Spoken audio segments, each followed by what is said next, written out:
So good morning, everybody. Happy Saturday. I appreciate everyone on the West Coast being up a little bit earlier. I'm on the East Coast. I'm Viraj Master. I'm a urologic oncologist at Emory University. And I also happen to be the founding and inaugural director of our integrative oncology and survivorship program at Emory. So perhaps that's the reason that the kind invitation from Dr. Seema Porton and Matt Galsky came. And I feel excited to speak with all of you, hopefully in a lively dialogue, a Saturday after all, and not be stiff and formal, about the role of complementary medicine in healthcare, particularly with focus on the bladder cancer patient. And in that regard, I'm joined by a I'll say super duper because it's Saturday, expert, Dr. Sanjay Reddy, who is a professor of medicine at UCSF and highly experienced in the vast array of integrative oncology or integrative medicine approaches to helping modulate the cancer patient's journey. What we're going to do today is to start with Dr. Reddy knowledgeably talking about not one, not two, but 10 broad concepts, giving everyone a high-level overview with references about what we know to be true, also what some of the unexplained questions are and unanswered questions in integrative medicine, integrative oncology for the cancer patient, and then hopefully a free-form and lively dialogue about any topic from the diet, exercise, herb supplement, Tai Chi yoga, acupuncture, meditation, guided imagery, aromatherapy, cannabis, and psychedelics, which are the last two being highly popular. Why is this important? Americans spend $66 billion a year, and I believe that's an underestimate, on complementary medicine products. A majority of those billions are spent in the cancer arena. Many of our patients, whether we know it or not, are taking complementary medicine, also called alternative medicine approaches, and it behooves us all to know what our patients are doing and how we can partner with them to help them, so as well as be armed with the best data to tell them this works and this doesn't work.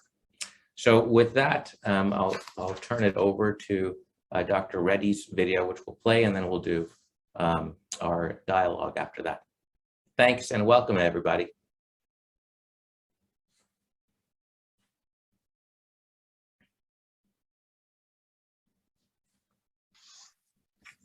Hello, everyone. I'm Sanjay Reddy. I'm one of the internal medicine and integrative medicine doctors at the University of California, San Francisco. And I work with Dr. Seema Porton, and we, for a few years, were able to have an integrative oncology clinic where we would see bladder cancer patients together. Dr. Porton would do the urologic oncology part, and then I would speak to people about integrative medicine. And so we want to share some of what we discussed, and then Dr. Masters will be leading a discussion after to talk more about our talk, and also so we can answer any questions that people have. So this is going to be about integrating complementary and alternative medicine in cancer care with a focus on bladder cancer. Just a bit of a roadmap on what we're going to talk about, and we're going to talk about diet a little bit, probiotics, herbs and supplements, exercise, yoga, acupuncture, mind body, with a little bit of aromatherapy, medical cannabis, and the psychedelics. So diet is something that tends to cause people a lot of stress. And so I would say the most important thing about diet is enjoy what you eat, and ideally eat healthy. And sorry, I'm just gonna move this a little bit. Okay. So in a 2019 study on bladder cancer, they followed about 170,000 women for 28 years or so, and then about 45,000 men in another study for also about 25 years. And they found almost 5 million person years of observation with 1,000 incidences of bladder cancer. They used a validated scale called the Empirical Dietary Inflammatory Patterns Score Assessment, which looks at 18 different food groups and tries to figure out how inflammatory is somebody's diet. Based on that, they gave a risk prediction to each person, and they found at least with bladder cancer, that there wasn't a high correlation between the inflammatory rate of bladder cancer and increased risk, regardless of somebody's smoking status. This is different than some other diets, some other cancers that have clear association. So breast cancer, for example, they followed 1,500 women, and they found a significant survival advantage that are equal to 5 servings of fruits and vegetables per day and walking 30 minutes at least 6 days a week. And then in colon cancer, with people with stage 3 colon cancer, they looked at about 1,000 people, and they found that if you had 2 or more sugar sweetened drinks a day, and if you were inactive and overweight, that you had worse outcomes, and as far as risk of cancer recurrence and death. So looking at the bladder cancer data, where that's a fair amount of people in a decent amount of studies, it's a little hard to say, does the dietary correlation matter as much for bladder cancer? And it may not. Overall, it does seem like the correlation matters quite a lot for other things. And we know that it's a big link with heart disease. So I'm going to move myself back up here because I realize I'm blocking all the citations. And so I think it's one of those things where people notice in general that they feel better the healthier they eat. And so I still recommend a healthy diet.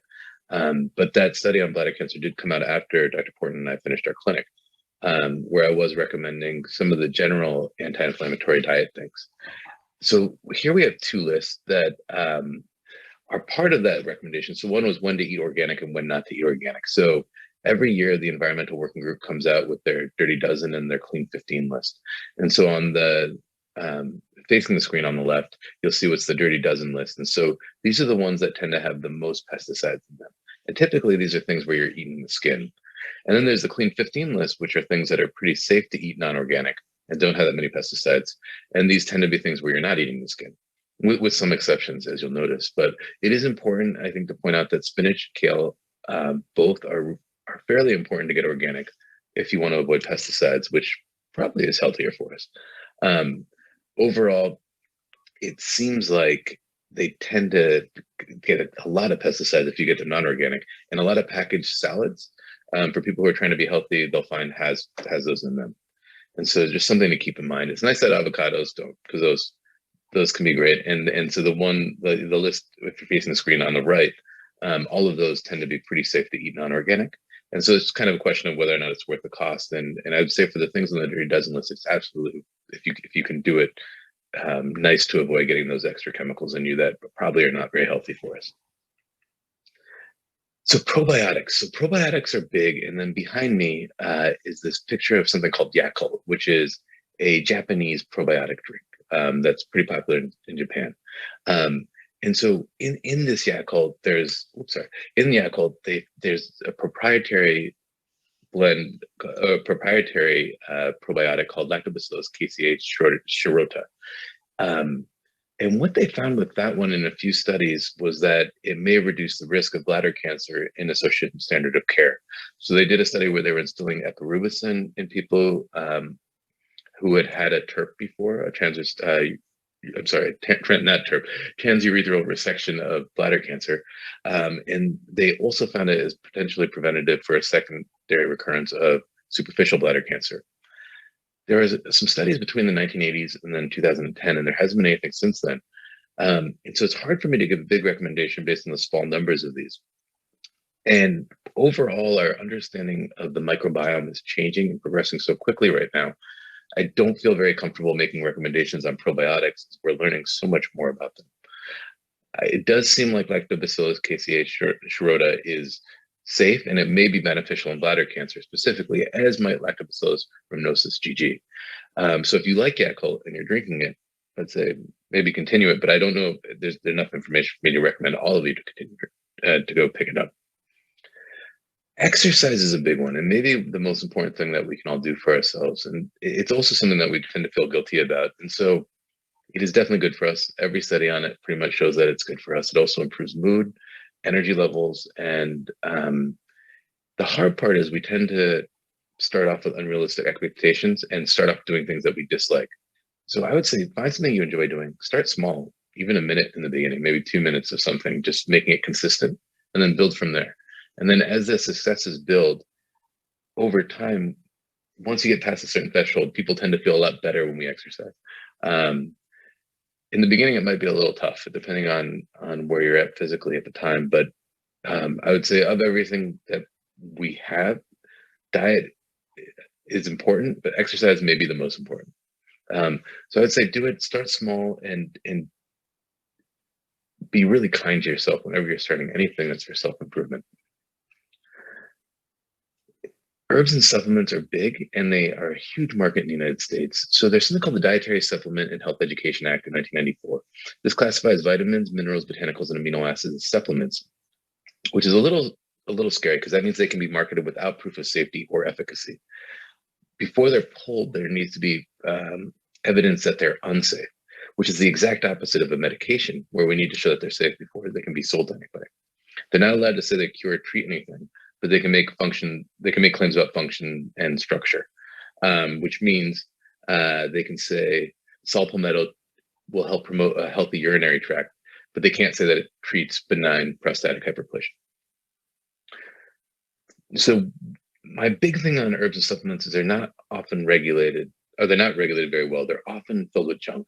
I don't know if you remember a few years ago, Target and a few other big stores were raided and their herbs and supplements were kind of reviewed, and they found a bunch of things that had medications that inside them, or heavy metals or other dangerous poisons. And so just be careful with what you're getting. They can be dangerous to use outside of context. They're hard to study as they have multiple active components, and they can work really well and address some of our gaps. Turmeric does seem to be special, I will say. In bladder cancer, there was a relatively recent study where they looked at curcumin, which is one of the active ingredients in turmeric. Turmeric probably has a few hundred active ingredients. Curcumin is the one that's most commonly studied. And it's strongly anti-inflammatory. So they took cells from people who have had bladder cancer, and they found that curcumin inhibited cell proliferation and reduced the invasive capability of some of the cells. They thought this was because of something called beta-catenin and reversing epithelial mesenchymal transition. So this is really interesting, and I'd be curious to see, where this leads. Curcumin has also been shown to reduce age-related muscle wasting in people, and for a lot of people, it can help with arthritic pain or other types of pain. So I tend to recommend curcumin or turmeric in the diet to people. And if you're interested in taking it, I think the big thing is make sure it's something safe. So we're going to talk about that in a second. But also, it's something that you want to take with food, and with something with a little bit of fat to help your absorption of it. And black pepper. For whatever reason, curcumins, there's something called piperine in black pepper, and it increases your absorption of curcumin by about tenfold. So together, it's a really potent combination. Certain pills will sell them together. But if you can get it in your diet, I think it's a lot better. Turmeric is this bright orange spice. It's in a lot of Indian food. And if you like the taste of turmeric, good news. If you don't, maybe pills are the way to go. But overall, turmeric does seem to have a lot of beneficial effects, but we're going to continue to learn more about it. So as far as resources for herbs and supplements, I really like the Sloan Kettering website. It's a very pretty and easy to access site. And then if you're interested in finding out more about specific brands and whether or not they're safe, you could sign up for Consumer Labs. It's $2 to $3 a month, and it looks through consumer products and kind of goes through different herbs and supplements and what they found when they were testing them. So this is something I use because I use this professionally a lot. For you, it might not be worth it, but if you are interested, trying to find the report that they did can be really helpful. This is what the Sloan Kettering site looks like. If you type in Sloan herbs and supplements, it'll get you here. And basically, it's nice because it gives you a breakdown of how things work, what the purported uses are, any warnings, things to be very careful not to take with side effects and special point. And then below, it goes to a clinical summary that gives you a lot of information and links to different studies. I really like the Sloan page because I think it's easy to use, and I would highly recommend it. And I think if you just go to the how it works, purported uses, they give a bullet point about what each thing does. So I'd like to talk about Tai Chi and yoga as well, which tend to fall into the integrative medicine branch. And what I would say about these is they pretty much every study that looks at them has found them to be healthy. And so, and I'm sorry, I don't know how to get this out of the way. This is a study found them to be healthy. And then the question is why? And so with yoga, there's been a really interesting study recently, or a series of studies done on rats. And this was in Alain Langevin's lab. She runs the NIH branch for integrative medicine now, and she was previously at Harvard and UVM before that. And what they found is if you grab a rat by its tail and you pull it up, it'll do a downward dog pose like this rat is doing. And that in doing so, they found that stretching is really, really healthy for some reason. So they anesthetized some rats. They passively stretched them. So they had this on this table and they stretched them a little bit. And then they did the active stretch where they grabbed them by the tail and then they did the downward dog. And what they found was that rats who are anesthetized tend to have some improvement when they're passively stretched, but the ones that were actively stretched had a markedly decrease in this inflammatory lesion size. They took something called carrageenan, which is an emulsifiant that they use in certain dairy products and in certain nut milks that comes from seaweed. They injected it under the skin because it's inflammatory, at least in this context. And then they measured what happens to them after they stretch them. And they found that the ones that were passively stretched still had a reduction in the size of this inflammatory lesion compared to the controlled anesthesia group. But the ones that did the active stretch had a much significantly reduced rate. And then they followed that up looking at what happens to if we inject breast cancer cells in these mice. And they found that the stretch versus the no stretch group had a significant reduction in the uptake of breast cancer cells and their proliferation. So I think this is fascinating. And a lot of it gets down to this tissue called fascia, which goes around our muscles, our bones, and our connective tissues. And when you stretch, there's a stretch on the fascia. A lot of massage does that, and then acupuncture also has effects on that. So it seems like stretching is healthy for us, and there's a lot of historical data on yoga, and there are studies showing that it helps with mood and other things, as well as chronic back pain. But some of the benefit might be because of the stretching effect and the effect on the fascia. But I think it's a fascinating thing for people to think about, particularly when you're thinking about what are the effects of yoga on cancer, and is this something that we're going to learn a lot more about? So again, this is just in mice right now, but soon, hopefully, we'll have some human studies. And so with this fascia and stretch stuff, it kind of leads to acupuncture for me, which is something that I tend to do a fair amount of. There's some proposed mechanisms of acupuncture, which is that acupuncture points are unique. They're part of the connective tissue communication at this fascia level. There's more densely innervated. They have more tightly packed connective tissue, and they have a different receptor distribution than if you look at non-acupuncture points along the fascia.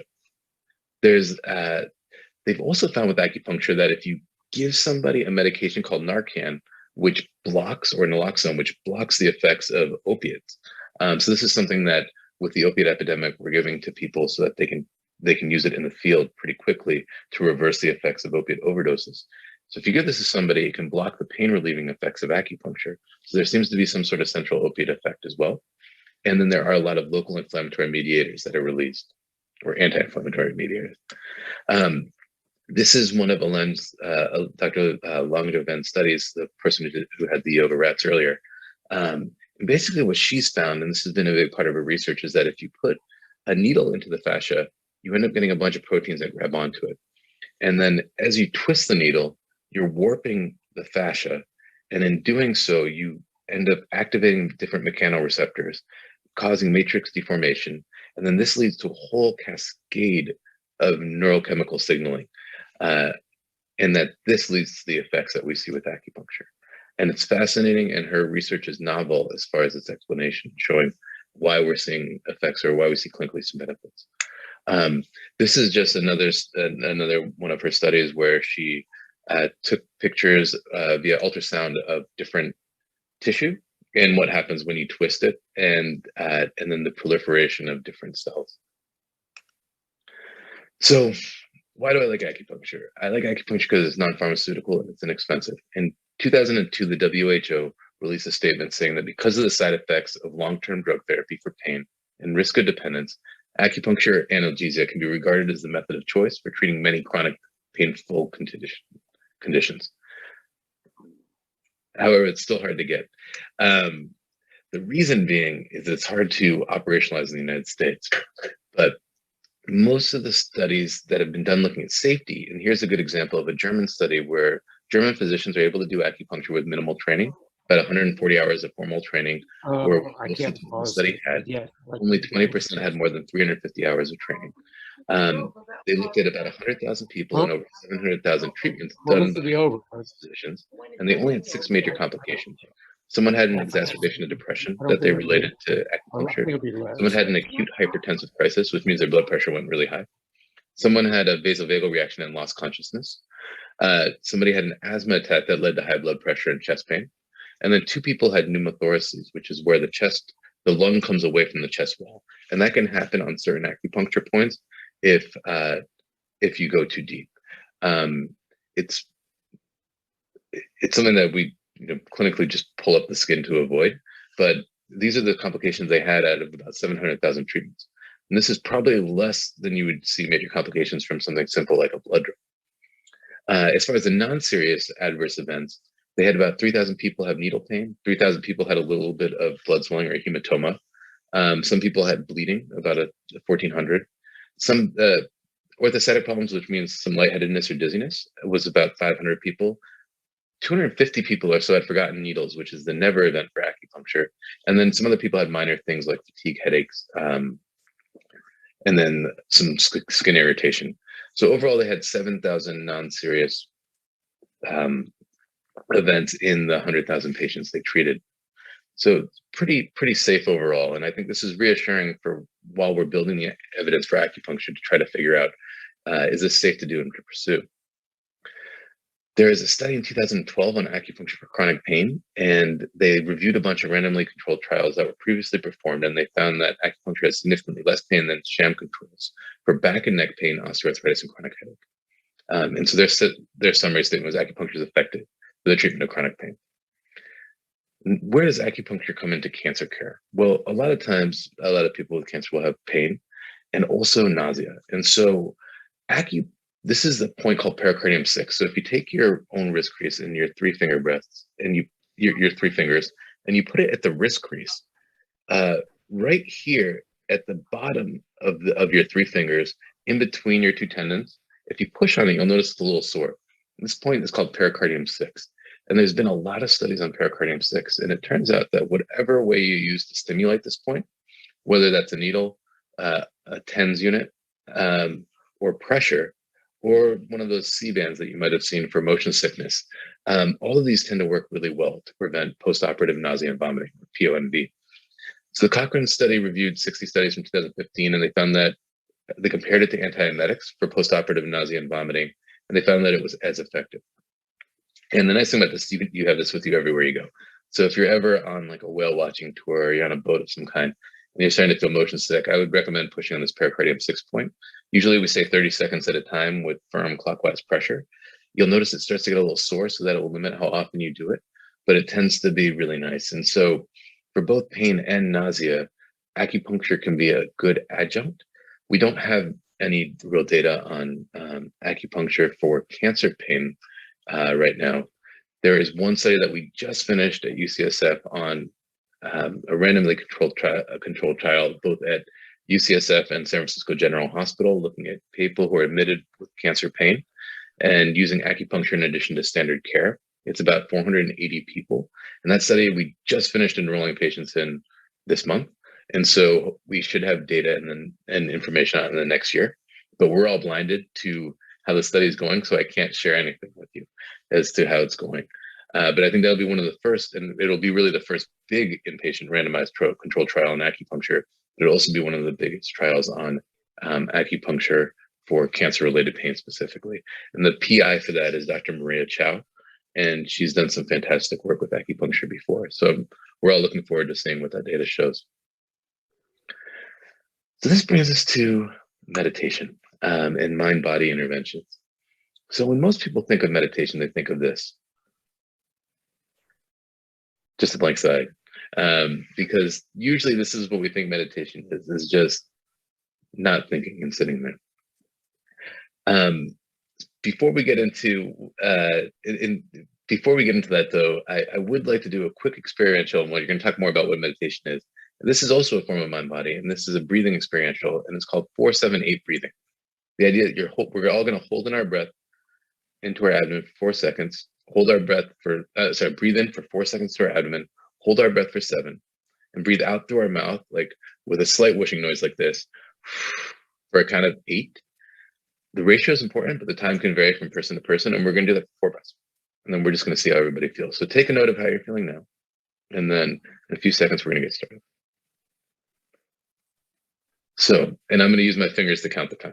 So we're going to start with an in-breath through our nose. So hold it for 7.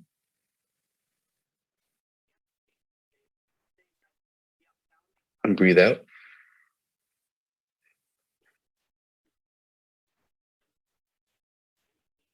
Breathe in for 4. Hold it for 7.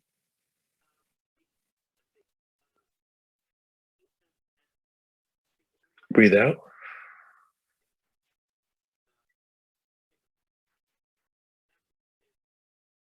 Breathe in. Hold it.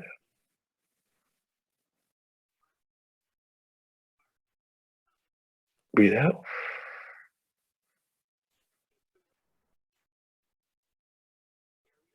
Breathe in. Hold it.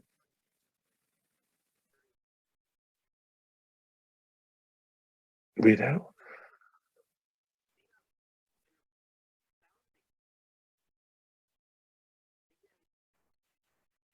Hopefully that was 4. I think it was 4. It might have been 3.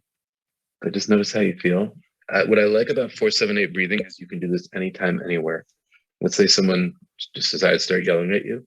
You can do this while they're yelling at you. And I find it is very calming. And it's slightly, it only takes a little bit of mind activation. So it's easy to take myself out of whatever the stressful situation is. But I really like 4-7-8 breathing. I think it's an easy form of mind-body exercise. If you do this once in the morning for 4 breaths and then once in the evening, just see how you feel. But meditation is interesting. So, and this isn't the form of meditation, it's just awareness breath. Meditation is basically the idea of focusing one's full attention specifically.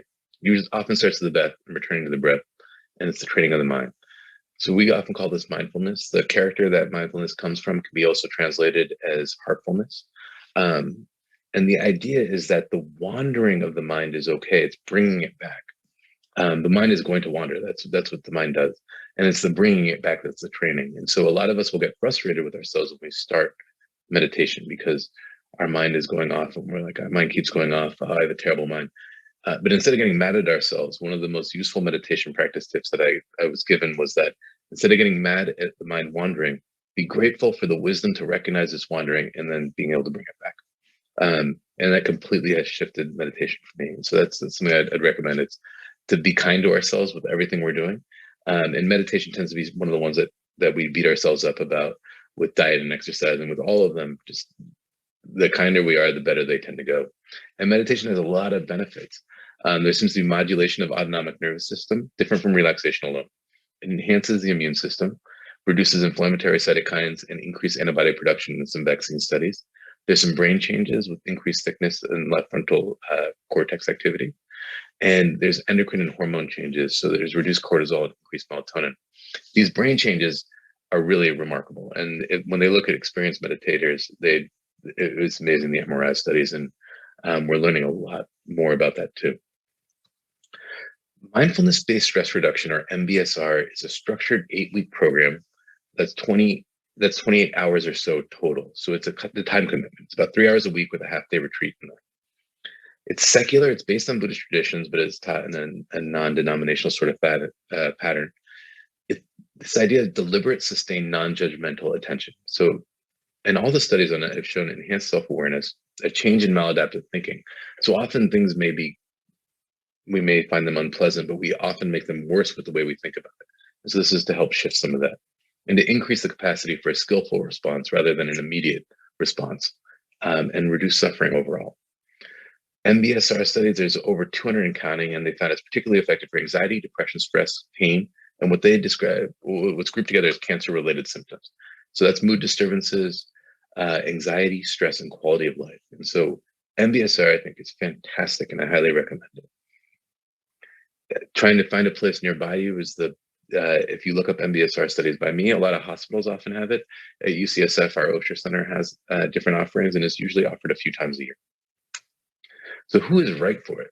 Well, if you're motivated to increase self-awareness, because it is a 28 hours of classroom time over 8 weeks, and there's a lot of sharing.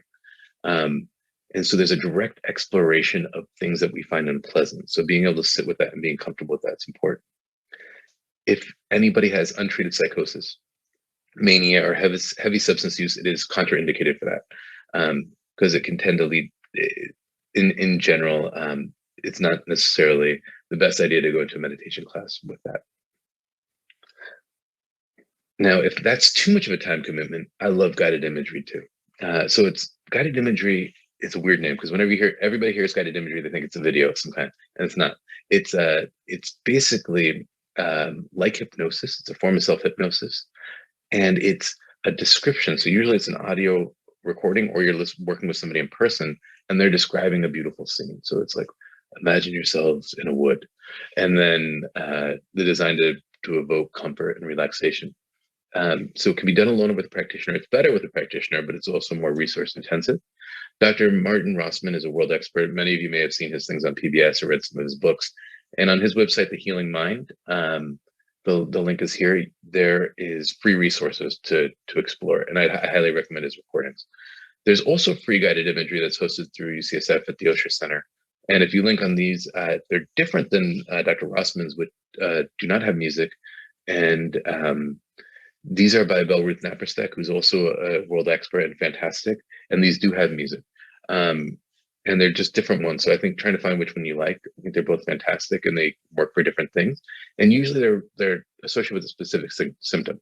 So there's a lot of guided imagery for sleep, cancer-related pain, pain in general, anxiety, relaxation, self-esteem, going through chemotherapy, going through radiation therapy. And so many people find these very useful.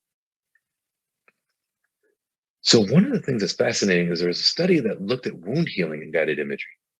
They took 60 people who were undergoing a laparoscopic cholecystectomy, 2/3 of which were female. So cholecystectomy is your gallbladder. So it's people doing a laparoscopic, so kind of camera-guided, less invasive form of gallbladder removal.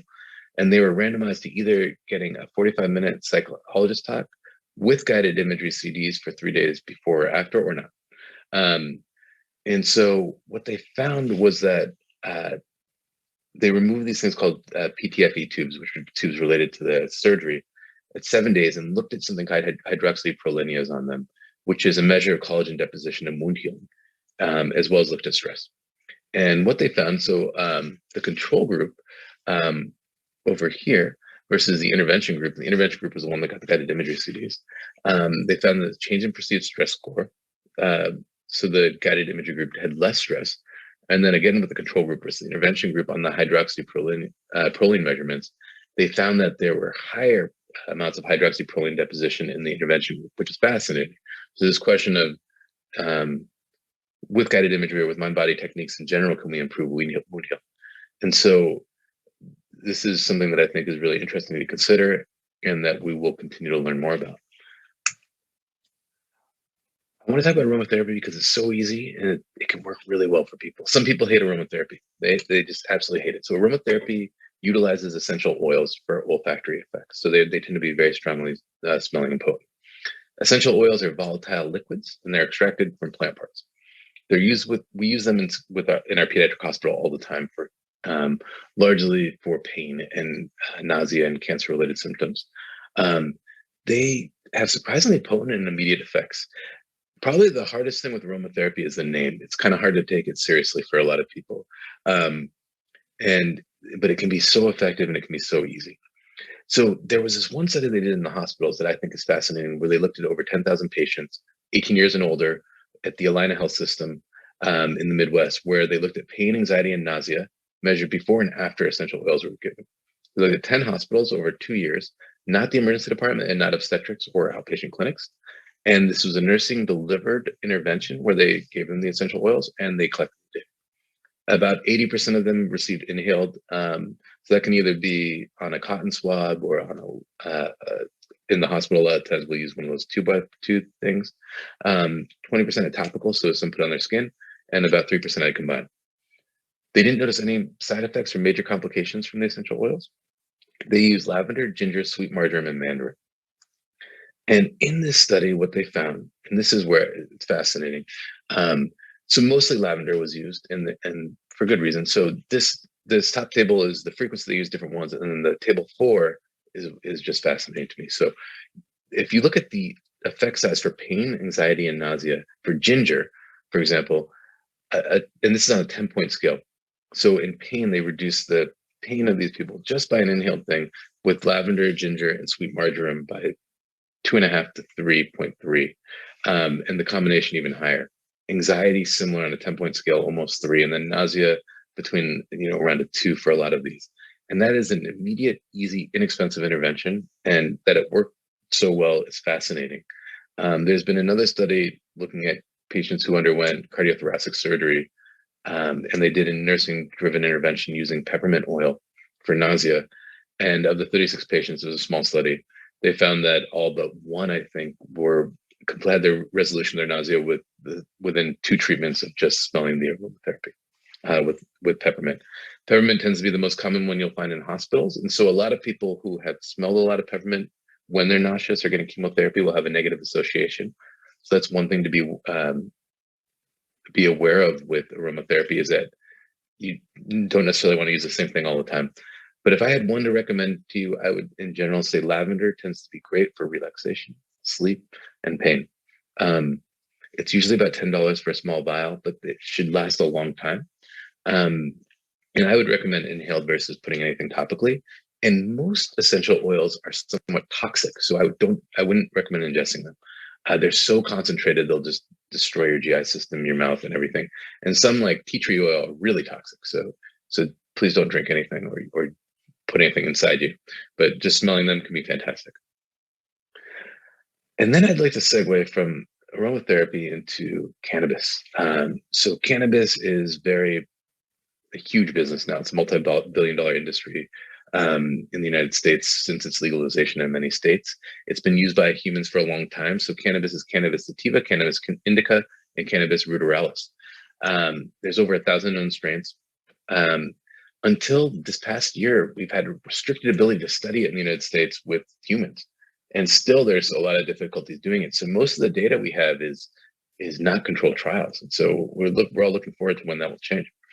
Medical use, it's legal in 33 states and the District of Columbia, and it's recreational in 12 states and District of Columbia. Contains over 400 chemicals. Similar to other herbs and stuff, there's a lot of active chemicals. So these are terpenes, flavonoids, alkaloids, and cannabinoids, and it is changing over time.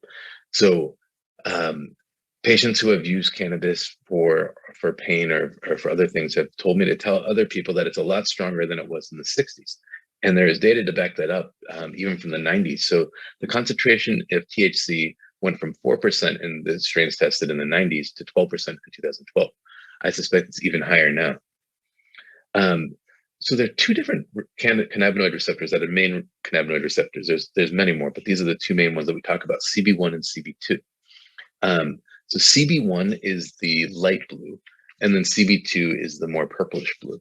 So CB1 tends to be most in our brain, and then it's in the spleen and in a lot of our lymph tissue, the GI tract, the kidney, the bladder, reproductive organs, skeletal muscle, bone, joints, and skin. I'm sorry, I said, and in the heart as well. CB2 tissues are really specific to the immune system. So those are really in the spleen, the white blood cells, liver and nerve cells, including astrocytes, oligodendrocytes, and microglia. So these tend to be more localized, whereas CB1 tends to be more spread out. So when CB1's activated, there tends to be euphoric effects. This is kind of that high feeling. You can get a lowering of blood pressure. There's some anti-inflammatory effects, some immunosuppressive effects, anti-spastic, so that means like when things spasm up, it can relax them, pain relieving effect, and can stimulate appetite. CB2 tends to be anti-inflammatory and immunomodulatory. So the CB1 receptor, as I just said, so appetite's a big part, immune function, muscle control, pain, intraocular pressure, so that's for glaucoma, can affect cognition.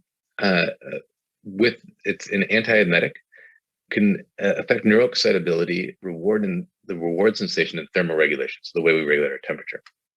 CB2 really works on the immune system, cell proliferation, inflammation, and pain. So in vitro effects, so not in a living thing, cytokine production by rheumatoid arthritis fibroblasts and matrix metalloproteins from fibroblasts like synovial cells can be affected too. So there might be something that's happening for arthritis and inflammatory arthritis, and it can affect interleukin-1. And so we're still learning a lot more about this, but I find that to be fascinating. So THC and CBD are two things that come up a lot. And a lot of you have heard those terms used a lot. So THC is delta-9 tetrahydrocannabinol, which is why we call it THC. It's the main psychoactive component, analgesic, anti-inflammatory, high affinity for both CB receptors. And it's most highly concentrated in the resin of the female plant. It's a 21 carbon terpenophenolic cannabinoid, and there are probably hundreds of others that are like that. Cannabidiol is, or CBD, is not psychoactive.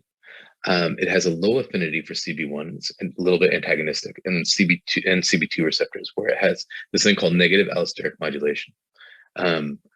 It's related to capsaicin, which is the active ingredient in red peppers and often used for pain as well. And it's a TRPV1 receptor agonist, and that's a big receptor in pain research. And it's a 5-HT1A agonist, and so that's a serotonin receptor that is often used in target of many medications. It has antioxidant, anti-inflammatory, immunomodulatory, anticonvulsant effects, and we have no idea how. It's through a questionable mechanism. And it's also a potent cytochrome P453A11 inhibitor, and a lot of medications are metabolized that way.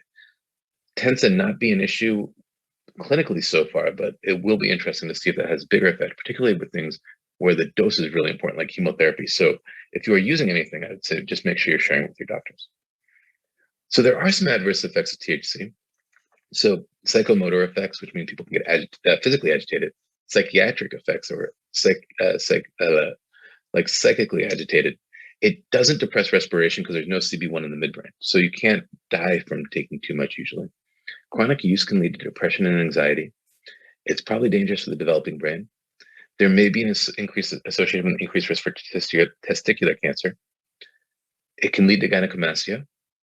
There might be a small increase in myocardial infarctions in people who use this, and I would suspect that's related to tachycardia effects because it can lead to increased heart rates. And about 10% of people who end up using cannabis will end up getting a cannabis use disorder, or CUD. Previously, the idea was that it's not addicting. That is not true, and that maybe was never true, but certainly with the way cannabis is prepared now, it is not true. Adverse effects of CBD, really well tolerated in general, but some people can have somnolence, diarrhea, fatigue, anorexia, and it may interact with medications, as I said. CBD tends to be well tolerated. And so in clinic, we tend to recommend for a lot of CBD to take by an oral route. Because of the clear association with tobacco smoking and bladder cancer risk, we didn't recommend for anything smoking, but we did tend to recommend a lot of CBD. And that's because it can be an opiate-sparing pain medication. And in general, the biggest downside to CBD that we found was the cost. It can be expensive to try. Usually we have people start slow and then increase and see if they have an effect. Sometimes they didn't, but some people have profound effects with it for improvement of their pain. And so I think CBD is worth a try if you're having uncontrolled pain.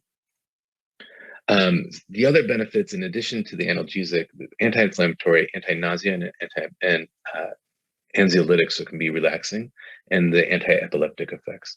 It's widely available as a wellness product. If it's coming from cannabis, it must have less than 0.3% THC, but it can also come from other products like hemp. By other products, I think it can only really come from hemp.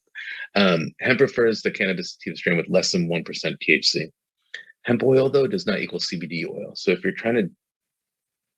if you buy hemp oil, it will contain CBD, but it is different than CBD oil, which is much more concentrated amount of CBD in. Hemp is not a controlled substance due to the Farm Bill of 2018. But overall, I think CBD is worth a shot. And for some people, it can really transform their experience and make them feel a lot better. And are cannabis safe to use with opiates? So there was one study done here by Dr. Donald Abrams And he did a study at San Francisco General where they had 21 people who were on long-acting opiates come in and used vaporized cannabis for 5 days. And they sampled their blood and they looked at both the pharmacokinetics of the opiates as well as how they were feeling.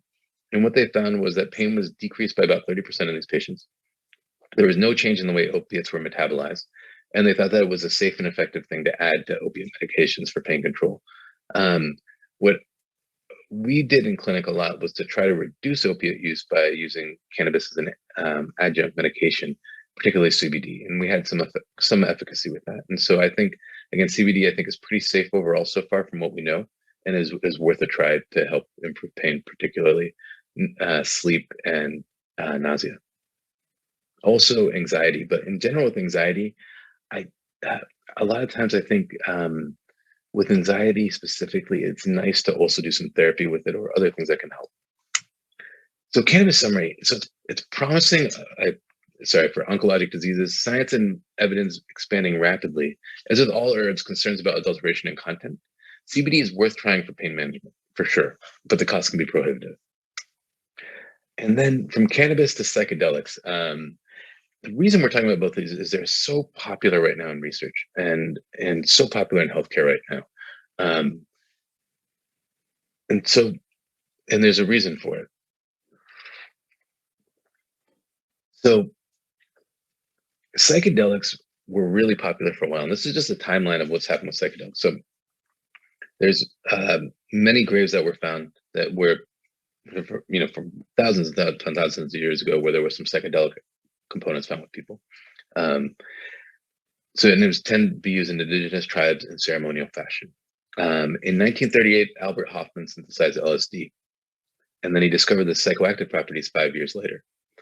They started testing LSD on mice, and then there was a big Life article on psilocybin and magic mushrooms. And then Albert Hofmann isolated psilocybin as a component.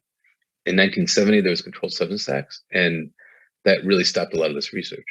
Because in the late 50s and 60s, there was a ton of popularity looking at LSD and psilocybin in primarily substance use disorders, so alcohol use disorders and depression and anxiety. And they had fairly promising studies, but they also had a lot of bad press. And I think if any of you read Michael Pollan's book, How to Change Your Mind, that seemed to be the big thing where it became outlawed to study it further.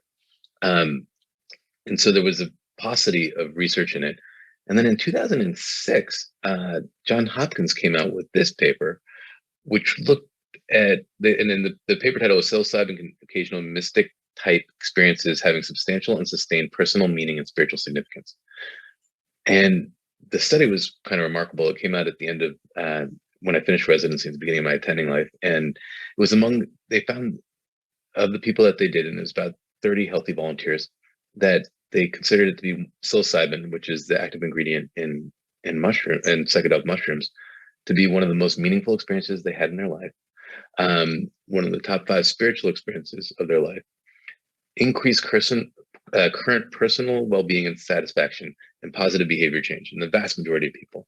What was particularly remarkable, though, is that their follow-up studies were 2 months and 14 months out, and that the effect still lasted. And so these 2 bars here, the light gray and the dark black, are at 2 months and 14 months after they had a single dose of psilocybin. And there's been a lot of research in psilocybin in cancer. The big ones were at NYU, and Dr. Ross is the one who's known for this. They did a double-blind placebo-controlled trial of a crossover study on cancer-related anxiety and depression in 29 patients who all had terminal cancer, and an expected prognosis was very short. Everyone received psychotherapy, and then they were randomly assigned to receive a single dose of psilocybin, and then they were going to cross over 7 weeks later. So the ones that didn't get it would get it then, and the ones who got it wouldn't get it 7 weeks later. And they had really impressive results. Those who had psilocybin had immediate and sustained improvement in anxiety and depression. They had decreases in cancer-related demoralization and hopelessness, and improved spiritual well-being and quality of life. At 6.5 months follow-up, after just a single dose, they found that people had 60 to 80% of people had significantly reduced symptoms and enduring anxiolytic and antidepressant effects. They had sustained benefits in existential distress and quality of life, as well as improved attitudes towards death. And the psilocybin-induced mystical experience seemed to mediate how therapeutic their effect was. So how much of a spiritual experience they had or mystical experience seemed to be related with how significant of an anxiolytic or antidepressant effects they receive. And so this is amazing because we don't have other things that do this that help people feel better with the with the end of life and existential distress. And so this really opened up a lot of research into psychedelics and part of the reason why there's so much happening now in the psychedelic space. And this is a study that just came out a few months ago. And this was in the New England Journal, and it looked at psilocybin versus escitalopram for depression. So escitalopram is a standard medication that we use a lot. And they took psilocybin, 225 milligram doses, 3 weeks apart, and a placebo versus escitalopram and placebo. And what they found was that they were comparably effective. The data was actually a little bit better for psilocybin, but it's remarkable that this is a daily SSRI type medication versus just 2 doses of psilocybin, and that they had similar effects at 6 weeks. So a lot of studies are happening now looking at psilocybin in mood disorders, and I think we're going to learn quite a lot in the next few years. Psychedelics seem to bring this sense of awe, this feeling of connection, this perspective and gratitude for people. And Joseph Campbell often described the 4 functions of myth, and one of them is this sense of awe. And that was one of the profound effects of mythology and why it's so important for people. And since we don't tend to have a shared myth now, there's this big question in my mind of whether or not psychedelics are part of the benefit we get of psychedelics is to help fill that space. There's no studies on that so far. But I think psychedelics are really interesting. I would say all of these studies, the context is really important. So these were done in a setting where there's 2 therapists, usually somebody who identifies as a man, somebody who identifies as a woman, watching the person and being available in a comfortable, quiet space that would have music if they wanted, and that set and setting is really important, and people feeling safe. So I wouldn't say just go out and take psychedelics. I would say you can talk to your therapist and your physicians to see if there's a study that you may be interested in being a part of. But we're learning a lot more about this, and I think this will be potentially a new intervention that we'll be using. So this is a summary. I know that was a lot of ground and a lot of jumping around. So my apologies, but I just want to make sure we touched on things so that we could discuss it. And my basic summary is one thing is that we have a lot more to study and we're learning a lot. And I think in 5 years, this talk will be very different than it is now. But there's so many exciting things happening. And the main thing with everything is be kind to ourselves. And with everything related to care and self-improvement or just trying to feel better, it's kind of the being really gentle and knowing that we're all doing our best. And I think that can be really hard for people, even when you're going through something as difficult as cancer. And so thank you for your time. And I look forward to talking to you all in something that feels more like in person soon. All right, take it.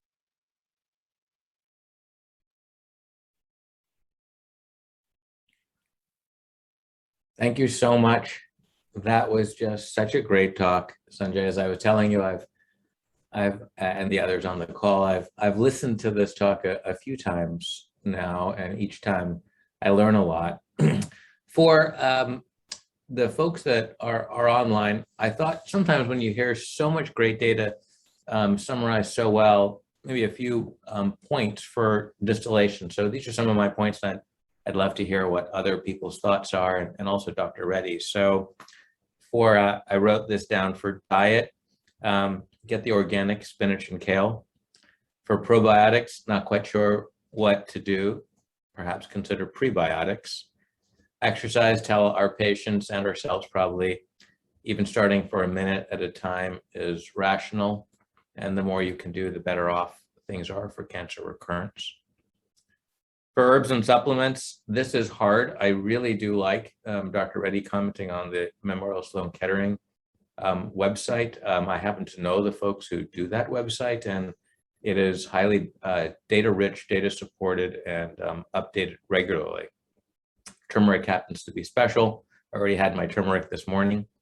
In terms of Tai Chi and yoga, probably we all should do more stretching. Helene Longovint's data on fascia and its effect on cancer, particularly that downward facing rat, is quite remarkable and something that I encourage all my patients to do.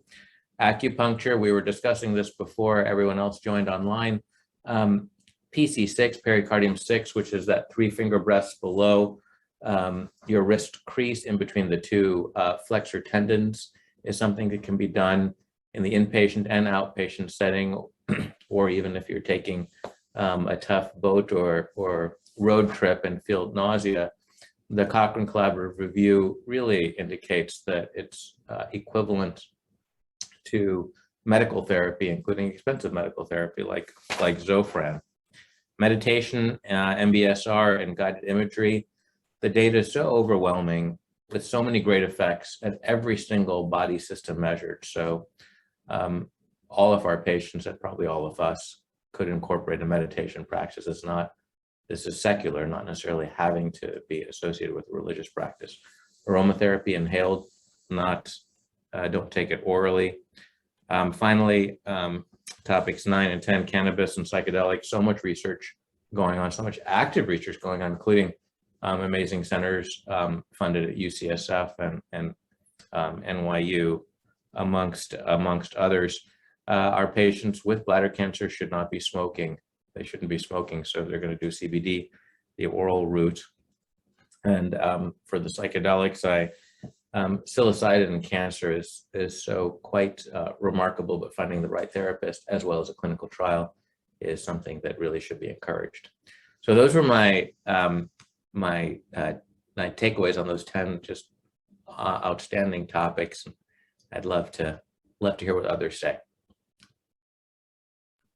That was just a remarkable presentation. I could probably talk to you all about this all day. It's nice to see you. I'm Mary Dunn. I'm one of the nurse practitioners at UNC in Chapel Hill, and I work in both urology and medical oncology. So I have this really cool multidisciplinary role. So I get a lot of questions about supplements from kind of both worlds, like urology, a lot of the, should I take this magic prostate pill? They sell at the GNC for $100 instead of taking the tamsulosin that you're recommending. And then, on the medical oncology side, I will sometimes get people bringing in just bags of all these supplements, and I have no idea what they are, what their usefulness is, or how they may or may not interact with whatever systemic treatment they're on for their cancer. So my general recommendation is probably not helpful or what they want to hear, but I usually just say, don't take them. And is that the right thing to be telling people? I'm not an expert in these things, and just want to make sure I'm not being discouraging, but also kind of living in the real world too. So is that the best global answer to tell people when they bring in their baskets of supplements that I've never heard of? Sanjay, do you want? Maybe both of us should answer that. Why don't you go first? Yeah, I think it's tough because a lot of times people are spending so much out of pocket on all these supplements that don't seem like they're helping them, or they're taking for because they all sound amazing, like you were saying, like this will help your energy or this will help you feel better. And so usually what I'll tend to do with people is peel off supplements if someone's taking a lot of them, usually one at a time, and see if they notice a difference. But as far as the medication interaction part goes, it's probably cost prohibitive for an individual to get this, but there's the Natural Medicines Comprehensive Database. It has another name too that I'm blanking on, but that basically will look through interactions between supplements and herbs and medications. And it is okay. It's not great. A lot of things aren't in it, but it's the best one that I've found. And sometimes even up to date, we'll have some herbs or supplements in their interactions. So I usually start with up to date. If it doesn't have it, I'll go to the other one. But with especially a lot of times people will bring in raw herbs to me, and they all look very similar. like twigs and branches a lot of times in the raw form without knowing what they are. And so that was, I say, I wouldn't take that with your chemotherapy. Talk to your oncologist just to see if it interacts. But Faraz, do you do anything differently? I'm fairly practical and real world about this. Many of our patients, as you say, are spending so much money, and Mary, you probably see that from your patients as well. And I tell them, you're spending a lot of money. So I then go over the data with them that both from the WELL study, WHEL, and the WIN study, both of those are breast cancer studies, that there's no question that the effects of fresh fruits and vegetables, and then also sustained exercise is remarkable at risk reduction for cancer recurrence. So I say, great, I'm so glad you're considering advocating for your health, but instead of the supplements, what if you were to make your own smoothies? And what if you were to hire a personal trainer? You might find that the effects are far greater for you.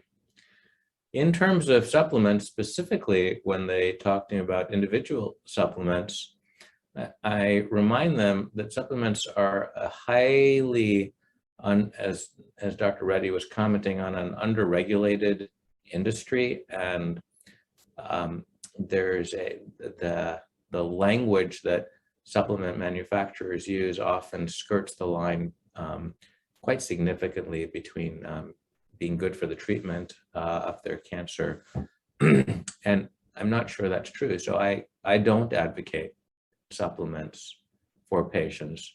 And I will say that in terms of knowledge, Dr. Reddy already referred to one of them. Another thing that you can refer your patients to, Mary, is ONC, A-N-P. So the Academy of Naturopathic Physicians and NDs are not MDs, but they have remarkable training in herbs and now in herbs and supplements, have produced a comprehensive up-to-date knowledge for what different herbs and supplements do. The problem is that we don't quite understand in the fast-changing world of oncology, where we're utilizing more and more medications, how these combinatorials work. So since I, just like you, have to work with medical oncologists regularly, I don't like to kick the can down the road. So when they tell me, what should I do? I often don't tell them, talk to your medical oncologist. I often say, look, what if you tried not to do this, but actually advocated for yourself and your families of changing your dietary patterns and exercise patterns, and see how it goes, and let's talk after that. I hope that's helpful, but the best data honestly does come from diet and exercise. No, that's great. Thank you both.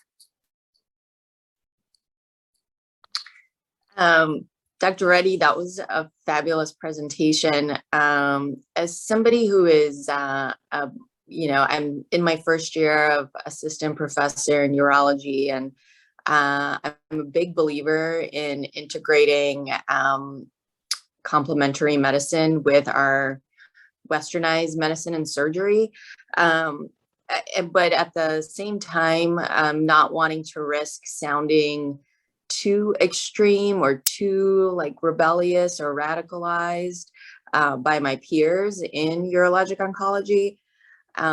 And Dr. Master, maybe if you can answer to this, how do you, can you advise on how to sort of structure and present sort of my interest in complementary medicine in addition to surgery and improving outcomes, but not at the risk of being taken as a radical or rebellious surgeon? That's question one. And then two, Dr. Reddy, can you talk a little bit about, the recent trend of intermittent fasting and where you see that taking, autophagy? And I had several patients kind of ask me what I think about it, and I'm a believer, but would love to hear your thoughts. Thank you. Sure. So, please, Raj, go ahead. maybe I'll answer first, and then I'd super love to hear what you have to say about this, Sanjay. In terms of the second question you asked, Dr. Avalova, I would say some of the best data comes from USC, particularly Tanya Dorf's work when she was at USC before she moved to City of Hope. That and that's in partnership with Walter Longo, Longo, at the USC Institute of Longevity. Intermittent fasting and has no downward safety signals in the cancer patient. So telling patients to do intermittent fasting is not going to worsen their care. So that it's safe to do that. And there's multiple publications on that.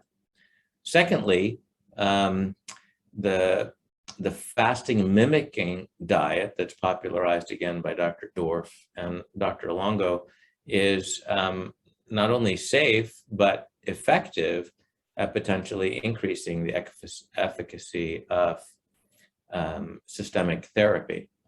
So when patients talk to me about intermittent fasting, or frankly, some of my colleagues, I tell them it's safe and effective. There's no downstream negative safety signals that have been observed.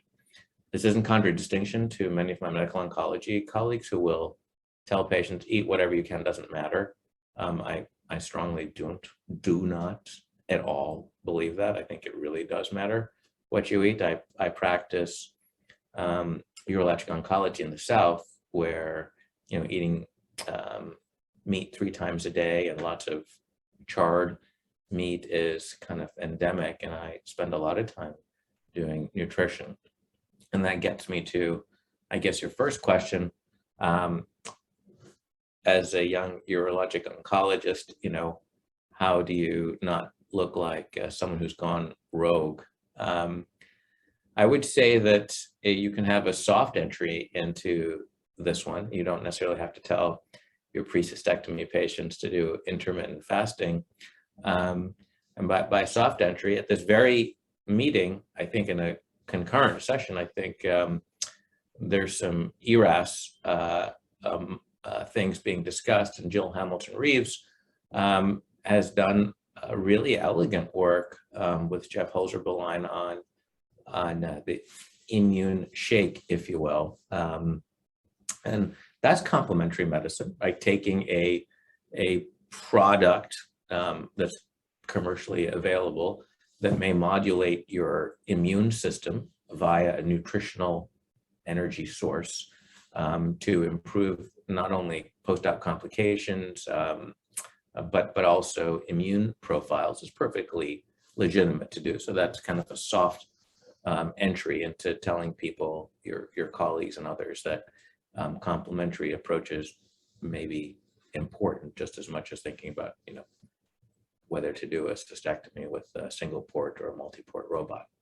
So that's how I would do it. It's a little bit of an uphill slog. I'm a senior surgeon at my own cancer center, and many of my colleagues in other, probably in urology, but other specialties as well, as say, well, I can't believe you're spending your time on this integrative oncology nonsense. So it's a little bit of an uphill battle right now. However, as I said in one of my first remarks, patients and their families are spending significant effort and money on this. We should at least, as Bladder Cancer Advocacy Network participants, at least try to study this so we can understand what works and what doesn't work. Thanks for the question. Sanjay? No, that's great. And I'm glad you had the references for the intermittent fasting. I was just going to say, I think most people do well with it, but I didn't have anything specific on it. The chair of medicine here at where I work, he was like, he basically said, it was good that you just came out as a normal doctor for the first few years before you let us know how weird you were. Because you were established before, and then people trusted you and you were able to do other things. And that wasn't intentional. It just worked out that way when I got here. It took a while to start up some of the stuff that I wanted to do, but I think it ended up helping. So at least here, I think it was good I established as a normal internal medicine doctor first. everybody knew that that was my interest, but I didn't push it as much in the beginning because I needed to meet more people. The hardest part that I've had, I think, it's really hard to figure out funding streams for a lot of this, because even though in the end, I tend to think it's going to save a lot of money because they're all relatively inexpensive interventions, it's hard to get them paid for upfront. And so figuring out if there's grant support or anything, Seema is, I think she may have submitted it, but it's her paper on guided imagery specifically in urologic surgery, where they did brief guided imagery interventions on patients, and they ended up having improved psychological well-being. So that might be something that'll be helpful as well. And then hopefully in the next month or so, we're going to be submitting a paper kind of about our overview of recommendations from when we did the joint clinic together, seeing urologic oncology patients, and the recommendations we made and why. So maybe that will help too. Yeah, it is a delicate thing to walk. I don't know how funding has worked for you, Viraj, as far as like keeping things ongoing, but most of ours is either grant or philanthropic. Yeah, I would agree about the the latter. I have had a couple of kind of internal university pilot awards. Those are small awards, $50,000 to do some of this work, but philanthropic contributions really help to sustain it. And I bet you, if you were to talk to any of your patients, Dr. Ovalova, you'd find prepared soil. And many of them would be wanting to know how they could either contribute in terms of being participants or studies. Every single one of my patients hears about my randomized trial of diet and exercise pre-surgically before urologic oncology surgery, and I collect bloods and other biofluids and tissue at different time points, and that's fully supported by patient philanthropy. There is a changing paradigm, I think, in America. For example, at the American College of Surgeons, on the program committee, which I have the honor of sitting on it, this year we proposed a complementary medicine panel session, and I would have never suspected all these, crusty, curmudgeonly general surgeons being okay about it, but universally it was approved. So I think that this might be a good time for you to be working in this space. Yeah, actually, thanks for bringing that up. Thank We you. had for our acupuncture study, I thought there was going to be a lot of resistance with our surgeons to get it done, and there was none. Everybody was like, "Yeah, come on." And so I think what you're saying is right. There has been a big shift in the last 6 years, especially. And then just a follow up to your points, is there something you do, like, are there resources you give out in clinic that you think are helpful, or do you engage any sort of companies or to provide those resources, or do you think, like, as a academician, you kind of want to steer away from being influenced by industry, but at the same time, industry does have money. So what do you do? What do you both do? Like, are there, like, for example, in your clinic setting, it's interesting coming from Mayo Clinic Fellowship, where there is no industry anywhere in Mayo Clinic on the walls, like you're not allowed to post anything. But then now being at a smaller academic place in Albany, I'm just wondering now, like, starting my clinic, like, should I be reaching out to companies? Like, what do you both do? Yeah, yeah, I think that's great questions. Maybe I'll give you a short example of something that we just did. So Abbott happens to have an immune shake. It's called Abbott Immune. And so I reached out to one of the reps and said, I want to study this, and I want some free product to study it. And I'll, share the findings with you in the publication before it goes out. And I was shocked at how easy it was for them to say, sure, absolutely. Now, in full truth, all I did was ask them for the free product and ask them for a research coordinator or anything like that. So that's certainly possible to do that at different levels. In terms of kind of in clinic, where to send patients to, this is something I think probably you might want to make a note of. The NIH NCI has an integrative, IACT, integrative, alternative, and complementary therapies task force.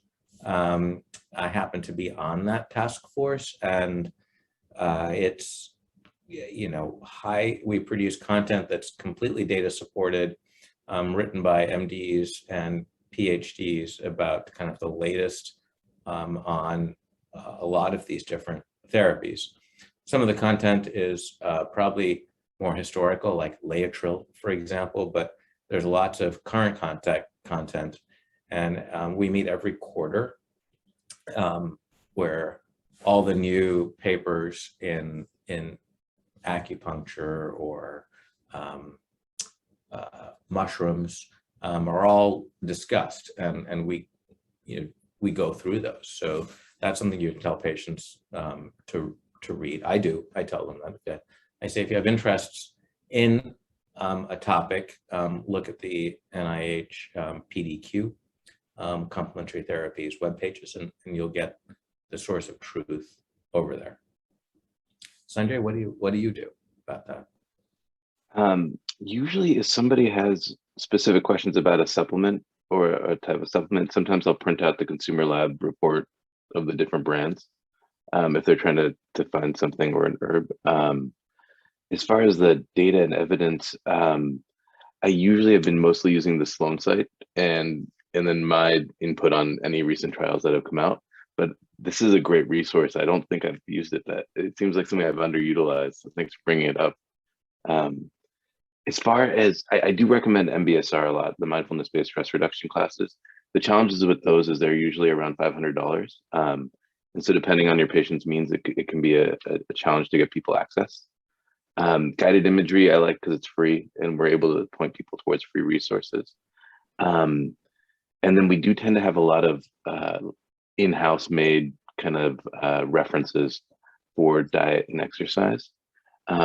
If you go to our webpage, Donald Abrams has 4 videos, and he's an oncologist who does a lot of integrative medicine, and he was one of the first people in the field.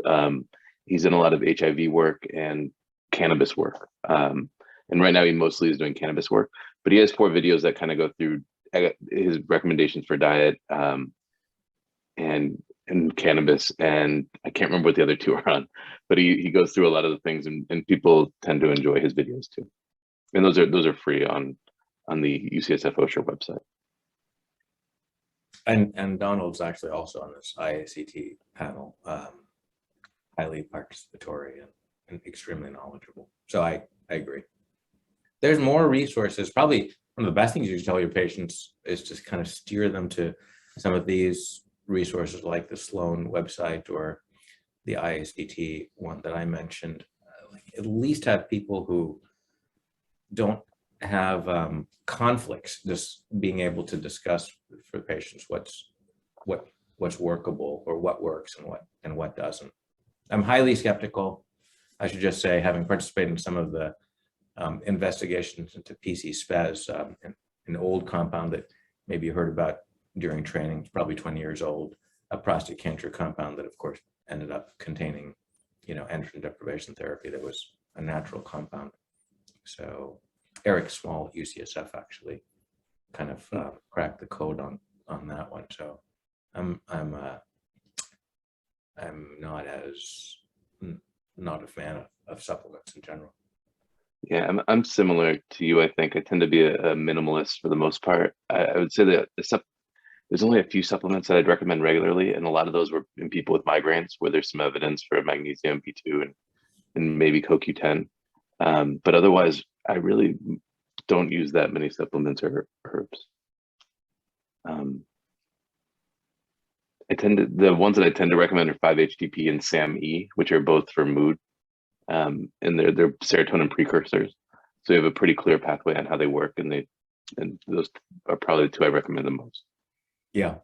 I think what you say is so interesting, Sanjay, and I think that's something that we probably, as physicians taking care of bladder cancer patients, don't often think about enough. Maybe Mary has some thoughts on that, but so many of our patients have anxiety about how's this all going to work, and depression. And so if there's anything that we can do to help with anxiety and depression, that's probably critical. So And one of the things. Sorry, Mary, please go ahead. No, thank you. So one of the things I've been doing a lot recently, of course, everyone's, anxious, even more so now during the pandemic and getting cancer diagnoses and all that kind of stuff. And I don't know how you all feel about this. So I'd love to hear your thoughts on this. Even at our, big academic medical center, it can take much too long to get in with a mental health provider, especially now during the pandemic, because they're in such high demand. There's a couple of mindfulness apps that I recommend my patients check out, and most of which have a kind of a free base platform, and you can, pay to upgrade for all the different things. But especially for folks who are having trouble sleeping, some of them are geared toward mindfulness-based exercises to help either fall asleep or go back to sleep. I don't know really any data behind those platforms, so I'd be interested to know if you all have any experience with those. The one I recommend a lot is called Simple Habits, because it's, I think, pretty intuitive and easy to use. And interestingly, I mean, this is all anecdotal, of course, but my patient population that tends to respond well to these are my testicular cancer patients. I don't know if it's just because the age group and they find them easier to use, but just a little nugget there for folks who are struggling. No, I think that's correct. I tend to tell patients also about free software availability. Insight Timer happens to be one of them. The Jenny Mascaro from Emory University, who's an anthropologist, PhD, is published on mindfulness apps and effects on pain and anxiety. We just got a small grant to look at these effects on surgical cancer patients as well. So I couldn't agree more with you. I think that these things are important. These apps are important for patients. I also tell them I'm interested in kind of internal quietude. So your methodology for achieving that may be an app, it may be a prayer group, a prayer circle, talking, even if you can't get into our Emory, a psychiatric oncology service, which I agree with you, just like at your institution, they're overloaded and can't do it. There's many ways to achieve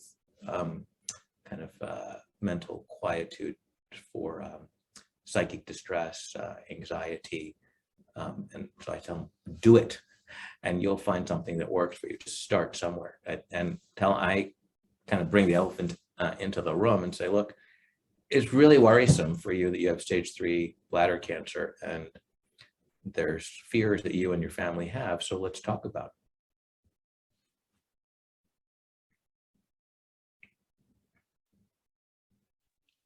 Yeah, I don't have anything to add. I think the same. Recommend a few different apps, but I don't have any specific data on any of them. Well, it's the end of the hour. I would just say that I'm easy to find on any social media platform, Twitter, or email me at bmaster@Emory. And Svetlana, personally, if as a young urologic oncologist, if you have kind of questions about entry into the field, feel free to reach out to me. And I'm glad patients have you in their corner, Mary. I've actually heard a lot about you from UNC faculty. Oh, thank you. It's very kind. Yeah. Thanks for coming, everyone. All right.